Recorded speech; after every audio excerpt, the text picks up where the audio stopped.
in the prior segment, I was just doing a download of where the two candidates for governor stand on the various high-profile issues. Something I did want to point out, Mr. Presley is a bit of a unicorn in his stance, at least those he has communicated on the issues of abortion and on the issue, the gender ideology issue, the Fairness Act, the REAP Act, as we described in the prior segment, passed into law into Mississippi. He claims, of course, where he stands on that. He's pro-life on abortion, and he at least is stating, and he's running ads like crazy that are communicating his stance on these gender issues. However, this is something that we've pointed out before on the program, Rhino. He has accepted millions of dollars of contributions into his campaign from people who do not have the same view on those issues. And, of course, it's always reasonable to question his loyalty to those issues once elected. Should he be elected? They're looking for something in return, and I believe it's for him to champion their causes. And that's what we should all be concerned about. So we bring onto the program now an unscheduled guest, but we're happy to have her join us anyhow. That's Senator Angela Hill, represents District 40, serves as the chair of the Senate County Affairs Cmte. Senator Hill, thanks for calling in. Hey, glad to be with you today.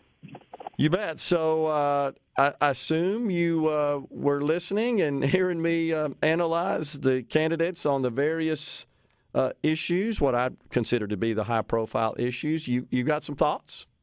I do have some thoughts. I've read a little bit on social media, and I've seen what people have put on social media, and they've talked about that the governor doesn't have any powers other than veto power, and that the governor is a weak position. And I want to come on here and set the record straight that that's not nearly all the powers that the governor has. The governor has broad emergency powers. Look what happened to the blue states during COVID. The governor also has many appointments that he could make, including the appointment of a United States senator in case something were to happen to one of our senators, that they would have to step down or that they would get ill. The governor has executive power to create executive orders. So the governor can affect our everyday lives in many ways that I think Republicans, independents, libertarians probably would not want to live under some of the things that a Democrat governor would have the potential to do. And we saw Louisiana really hurt under John Bell Williams. I live 5 miles from the state line. I know how bad it got in Louisiana under a Democrat governor. And Mississippi can't afford that. People cannot afford to stay home and sit this one out because they're mad about this and they're mad about that. This is bigger than one person. This is about how a Democrat leading the state of Mississippi can put a Democrat over Capitol Police, over the Department of Public Safety, over the Department of Environmental Quality. Just stop and think about how who is leading an agency reflects on the policies. Look at who Joe Biden has put over HHS, who Joe Biden has put over the banking situation. Look at Janet Yellen. Look at Rachel Levine. Look at all the things and how those policies, those Democrat policies, come down through those agencies and through those agency heads. And people that think that electing a Democrat governor is not going to make that much difference in Mississippi, well, I want to sell you a piece of oceanfront property in Arizona. Yeah, there's no doubt, and thanks for pointing that out. And, something that we've shared here on the program, before I say that, I know you meant John Bell Edwards and not former Governor John Bell Williams, but yeah. John Bell Edwards, yeah, Louisiana. No problem. I just want to make sure the audience was clear on that, but thank you. So, I totally agree. Something that the governor has pointed out in a couple of speeches I've attended, and we've shared that here on the program.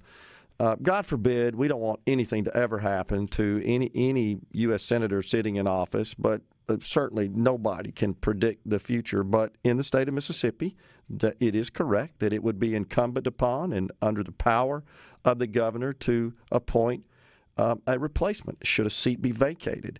And what Governor Reeves have said is you'd be looking at Senator Benny Thompson should that occur. Now, that would be disastrous. Disastrous. I can think of nobody worse to represent Mississippi in the U.S. Senate than Congressman Benny Thompson. Yeah. Do Republicans really want the head of the January 6th commission being the United States Senator from Mississippi? Yeah, I totally agree. And you rightly point out the governor is vested with broad power in appointments. I mean, you know this, Senator, and I serve on a board that's appointed by the governor.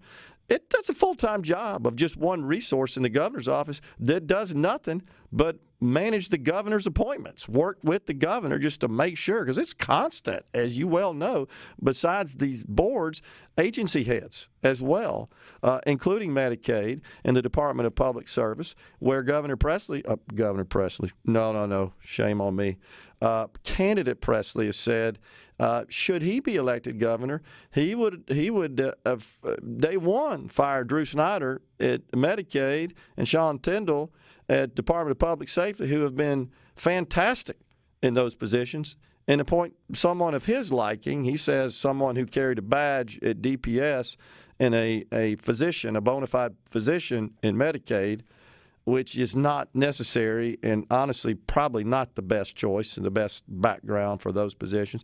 You're right about that. And these boards, you think about Department of Education, where the governor has half the selections of the board there, who make education policy.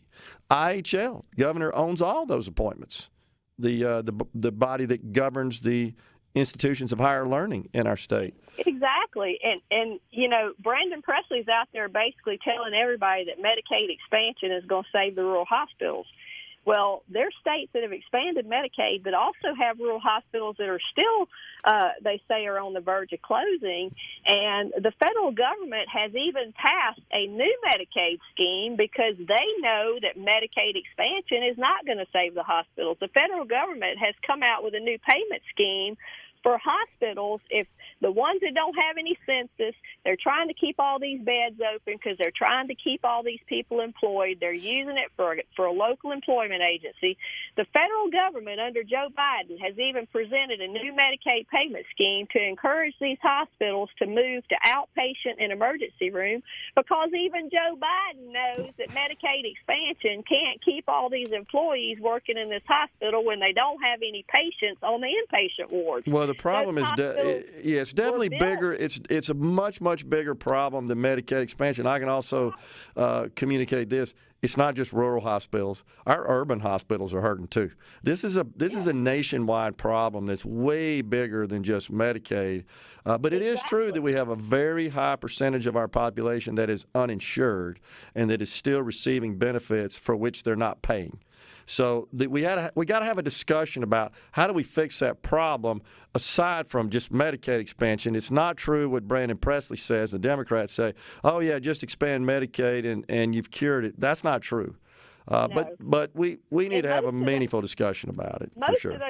Most of those people that they're talking about putting on Medicaid, the able-bodied working people, if they don't have coverage now, they can already go on that marketplace and get a subsidy, whether we like how that was created or not. I have no problem with a safety net for somebody that's separated from their employment, loses their coverage or whatever.